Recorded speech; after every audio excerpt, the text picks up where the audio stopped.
There were mixed emotions throughout Trinidad and Tobago on Saturday, especially in the capital city, where thousands came out to bid their final farewell to a great son of the soil, Patrick Augustus Mervyn Manning.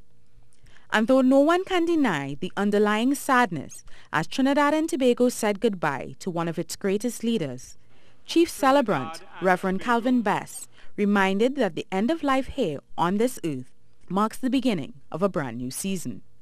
But the sting of death will be lessened by the fact that he will be immortalized in the hearts and minds of the people of this land. Prime Minister of Trinidad and Tobago, Dr. Keith Rowley, reflected on Mr. Manning's legacy, saying like leaders gone before him, he came at a time when his country needed him the most.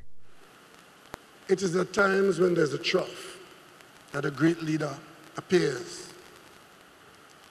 Dr. Williams appeared at the time of the oppression of colonialism. George Chambers was there in a moment of great sadness similar to this, when Dr. Williams passed away. And Patrick Augustus Mervyn Manning appeared after 1970. And present to remember the life of Patrick Manning, not only as a politician but as a dear friend, was Prime Minister of St. Vincent and the Grenadines, Dr. Ralph Gonsalves.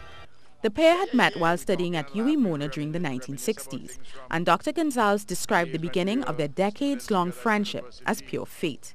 But he says his love for Mr. Manning wasn't singular. In my country, there's a community which the people, that community, there's a village. And since 2006, the people have been calling it Manning Village. The houses in that area, through the generosity of Patrick Manning, they were built after a storm. And when I handed out the keys to 20 or 30 houses, the people shouted and said, "We call it Manning Village." Maybe that is the only village in the world called after Patrick. The funeral service was a true reflection of what the former Prime Minister lived for, the people and his love of people. It's safe to say that Trinidad and Tobago, and by extension the entire Caribbean, have suffered a significant loss. Soini Gray, C News.